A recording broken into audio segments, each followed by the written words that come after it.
In the heart of a secluded valley, nestled among mist-shrouded hills, lay a village forgotten by time. Life was simple, a quiet rhythm of sunup and sundown. But an ancient legend whispered on the wind, a story told to children to hush their cries, a tale of a gourd, a very special gourd, that grew not on water or soil, but on something far more sinister. It fed on greed. Our story begins with a small, unassuming gourd, dangling from a withered vine at the edge of the village. It was no bigger than a child's fist, its skin a pale, sickly green. The villagers paid it no mind. They were too busy with their own lives, their own desires. Old Man Hemlock, the village elder, wanted a grander house, one that would tower over his neighbors. The weaver, Alara, dreamed of threads spun from pure gold.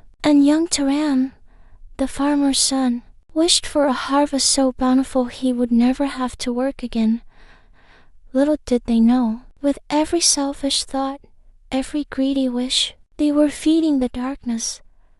One morning, the villagers awoke to a strange sight. The gourd had doubled in size.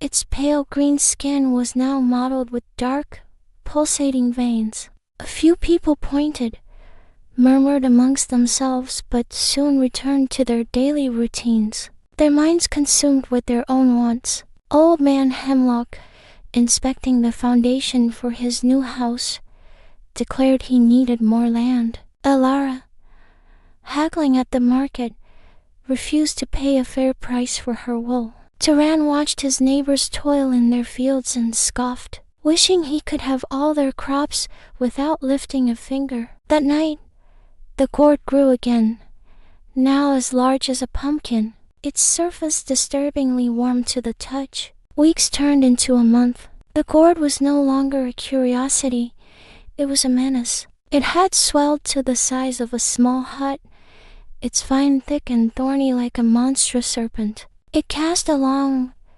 dark shadow over the village square, and a low, guttural hum vibrated from within its core. Fear began to curdle the air. People started hoarding their food, barring their doors at night. The more they feared losing what they had, the more they coveted what they didn't, and the more the gourd grew. It fed on their suspicion, their envy, their selfishness. Its hunger was insatiable. Among the villagers lived a young boy named Kodo. He was an orphan, with little to his name but a kind heart and a keen eye. He didn't wish for riches or grand houses. He just wished everyone could be happy again, like they were in the stories his grandmother used to tell. Kodo noticed what others ignored.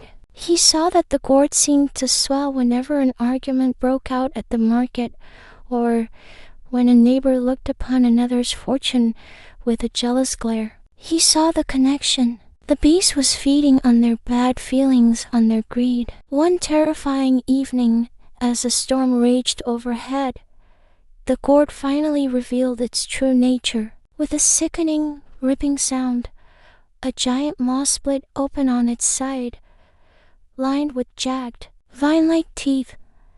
A monstrous roar echoed through the valley, a sound of pure, ravenous hunger. It began to move, dragging its immense body across the ground, and it devoured the first thing in its path, Old Man Hemlock's half-built, ostentatious house, swallowing it whole in a single, horrifying gulp. Panic erupted. Villagers screamed and scattered, their selfish desires replaced by pure terror. The devouring gourd, the legend made real, had awakened. Night after night, the beast consumed. It ate barns filled with hoarded grain, workshops filled with coveted goods, and homes built on envy. The village shrank as the monster grew, its skin now a bruised, putrid purple, its size rivaling the mountains themselves.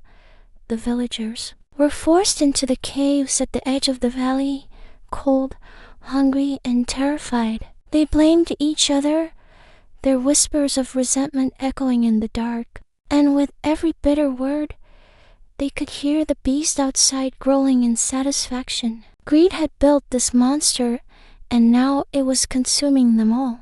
Huddled in the darkness, Kodo knew something had to change. Blame and fear were only making it stronger. He stood up, his small voice cutting through the despair. "It's our greed," he said, his words clear and steady. "It eats our selfishness. To fight it, we can't take. We have to give." The others looked at him, their faces gaunt with hunger and fear that give. They had nothing left. But Kodo reached into his small satchel and pulled out his last possession, a stale piece of bread. He broke it in half and offered it to the woman shivering beside him. Slowly, hesitantly, his simple act sparked a change. The woman, after eating her piece, took off her warm cloak and wrapped it around a trembling child.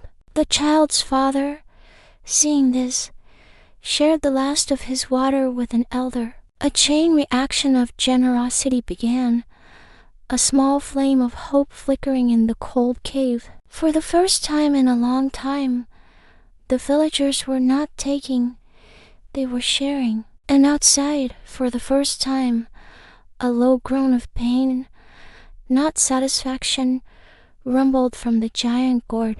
It had begun to shrink. Seeing their chance, Kodo led the villagers out of the cave. They stood before the colossal, writhing beast. It was still immense, but it looked weaker. "Don't hoard your courage, share it," Kodo yelled. "Don't hide your hope.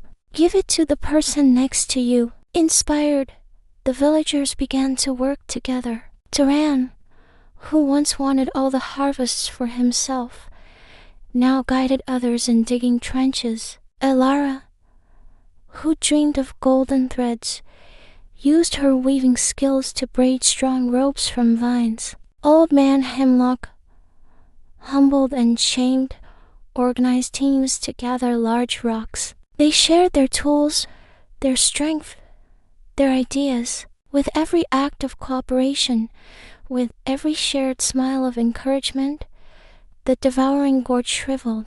It cried out in agony as its massive form deflated. The thorny vines grew brittle, the putrid skin paled and cracked. The villagers, working as one, launched their final assault, not with weapons of war, but with the power of their unity. They ensnared it with ropes of teamwork and bombarded it with the weight of their collective effort. Finally, with a deafening hiss, the monster imploded, collapsing in on itself until nothing was left but a tiny, withered gourd, no bigger than a seed. It fell to the ground and crumbled into dust, which was carried away by the morning breeze. Silence fell upon the valley, broken only by the villagers' tired but joyful breaths. They had not defeated the beast with swords or fire, but with the one thing it could not consume, generosity. They looked at each other, not as rivals, but as neighbors, as friends.